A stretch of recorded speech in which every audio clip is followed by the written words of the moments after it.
সতী সাধ্বী নারীর সম্ভ্রম হর্ণ করা যায় না, তার সম্মান নষ্ট করা যায় না। সতীত্ব ও সম্ভ্রম রক্ষার স্বার্থে প্রয়োজনে সে জীবন দিতেও কুণ্ঠিত হয় না। খাত্তাবী তার বিখ্যাত গ্রন্থ আকাশের ইনসাফ একটি ঘটনা উল্লেখ করেছেন, যা নিম্নরূপ: 40 বছর পূর্বে বাগদাদে এক কসাই ছিল। ফজরের আগেই সে দোকানে চলে যেত। সে ছাগল মেষ জবাই করে অন্ধকার থাকতেই বাড়ি ফিরে যেত। একদল ছাগল জবাই করে বাড়ি ফিরছিল। তখনও রাতের আধার কাটেনি। সেদিন অনেক রক্ত লেগেছিল তার জামা কাপড়ে। পথিমধ্যে সে এক গলির ভেতর থেকে একটা কাতর গোঙানি শুনতে পেল। সে গোঙানিটা লক্ষ্য করে দ্রুত এগিয়ে গেল।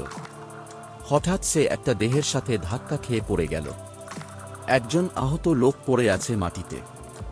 যখন গুরুতর, বাঁচাতে হলে দ্রুত চিকিৎসার প্রয়োজন। তখন দরদর করে রক্ত বেরুচ্ছে। তাকে ছুরিকাঘাত করা হয়েছে। ছুরিটা তখনও দেহে গেঁথে আছে। দ্রুত সে ছুরিটা ঝটকা টানে বের করে ফেলল। তারপর লোকটিকে কাঁধে তুলে নিল। কিন্তু লোকটি পথে এবং তার কাঁধেই মারা গেল। এর মধ্যেই লোকজন জড়ো হল। কসাইয়ের হাতে ছুরি, সদ্য মৃত লোকটির গায়ে তাজা রক্ত। এসব দেখে লোকজনের স্থির ধারণা হল যে সেই ঘাতক। অগত্যা তাঁকে হত্যাকারী হিসাবে অভিযুক্ত হতে হল এবং তাহাকে মৃত্যুদণ্ড দেওয়া হল। যখন তাকে কিছাছের জায়গায় আনা হল এবং মৃত্যু যখন অপরধারিত, তখন সে সমবেত জনতার উদ্দেশ্যে বলে উঠল, হে উপস্থিত জনতা, আমি এই লোকটিকে মোটেই হত্যা করিনি। তবে আজ থেকে 20 বছর আগে আমি অপর একটি হত্যাকাণ্ড সংঘটিত করেছিলাম। আজ যদি আমার মৃত্যুদণ্ড কার্যকর করা হয়, তাহলে সেই ব্যক্তির হত্যার কারণে নয়, বরং সেই হত্যাকাণ্ডের জন্য হতে পারে।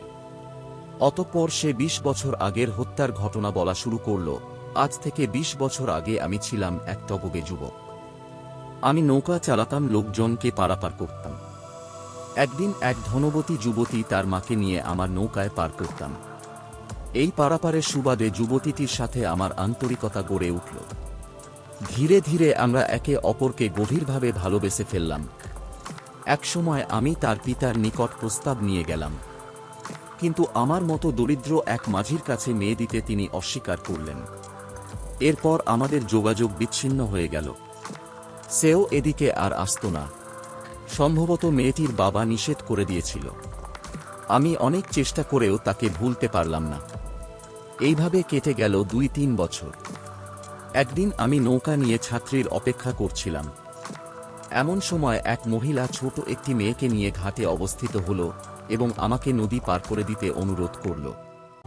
আমি তাকে নিয়ে রওনা হলাম। মাঝ নদীতে এসে তাকালাম তার চেহারার দিকে। চিনতে দেরি হল না যে এ আমার সেই প্রেমিকা।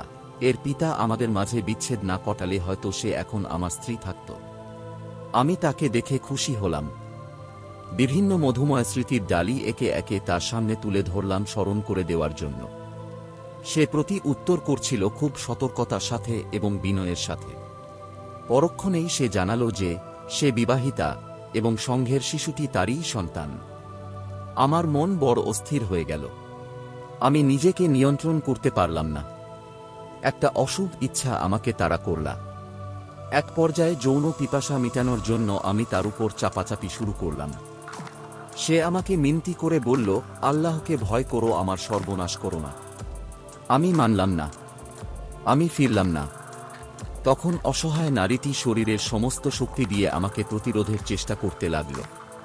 তার শিশু কন্যাটি চিৎকার করতে লাগল। আমি তখন তার শিশু কন্যাটিকে শক্ত হাতে ধরে বললাম, তুমি আমার আহ্বানে সাড়া না দিলে তোমার সন্তানকে আমি পানিতে ডুবিয়ে মারব। তখন সে কেঁদে উঠল, হাত জোর করে মিনতি জানাতে লাগল। কিন্তু আমি এমনই অমানুষে পরিণত হলাম যে নারীর অস্ত্র ও কান্না কিছুই আমার প্রবৃত্তিকে চরিতার্থ করার চেয়ে মূল্যবান মনে হল না। আমি নিষ্ঠুরভাবে শিশু কন্যাটির মাথা পানিতে চেপে ধরলাম। মরার উপক্রম হতেই আবার বের করে আনলাম। বললাম, জলদি রাজি হও, নইলে একটু পরেই এর লাশ দেখবে। কিন্তু সন্তানের মায়ায় এবং সতীত্বের ভালোবাসায় বিলাপ করে কাঁদতে লাগল, যা আমার কাছে ছিল অর্থহীন, মূল্যহীন। আমি আবার মেয়েটিকে পানিতে চেপে ধরল। শিশুটি হাত পা নাড়ছিল।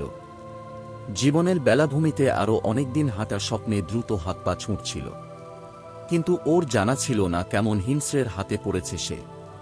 এবার আমি তার মাথাটা তুলে আনলাম না। ফল যা হবার তাই হলো। কিছুক্ষণের মধ্যেই শিশুটি নিঃশ্বাস ফুরিয়ে মারা গেল। আমি এবার তাকালাম তার দিকে, কিন্তু মেয়ের করুণ মৃত্যুও তাকে নরম করতে পারল না। সে তার সিদ্ধান্তে অনড়, অবিচল। তার দৃষ্টি যেন বলছিল, সন্তান গেছে, যাক, প্রয়োজনে আমিও যাব, জান দিব, তবুও মান দিব না। আমার মানুষ সত্তা হারিয়ে গিয়েছিল, বিবেক সত্তা ঘুমিয়েছিল গভীর সুপ্তির কোলে। আমার মাঝে রাজত্ব করছিল শুধু আমার পশু সত্তা। আমি নেকড়ের মতো তার দিকে এগিয়ে গেলাম, মাথার চুল মুষ্টি বন্ধ করে ধরলাম। তারপর তাকেও পানিতে চেপে ধরলাম। বললাম, ভেবে দেখো জলদি, জীবনের মায়া যদি করো তবে আবার ভাবো। সে ঘৃণা ভরা কণ্ঠে না বলে দিল। আমিও তাকে পানির ভিতরে চেপে ধরে রাখলাম। একসময় আমার হাত ক্লান্ত হয়ে এলো, সাথে সাথে তার দেহটাও নিথর হয়ে গেল। আমি ওকে পানিতে ফেলে দিয়ে ফিরে এলাম।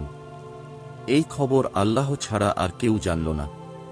মহান সেই সত্তা যিনি বান্দাকে সুযোগ দেন, কিন্তু ছুঁড়ে ফেলে দেন না। এই করুণ কাহিনী শুনে উপস্থিত সবার দৃষ্টি ঝাপসা হয়ে এল। এরপর তার শিরশ্ছেদ করা হল। এই ঘটনা উজ্জ্বল প্রমাণ যে সতীত্ব ও সম্ভ্রম রক্ষায় সতী সাধ্বী নারীরা কত আপোষহীন। নিজের মেয়েটা নিজের চোখের সামনে জীবন দিল, তবু সে আপোষ করল না। নিজের জীবন দিল, তবুও মান সম্মান দিল না। তার সতীত্ব ইজ্জতের গায়ে একটা কাঁটাও ফুটতে দিল না। এইটাকে বলা হয় আল্লাহর প্রতি ভয়। সুবহানাল্লাহ। এরকম নারী পৃথিবীর বুকে থাকলে পৃথিবীটা সুন্দর হয়ে যাবে ইনশাল্লাহ।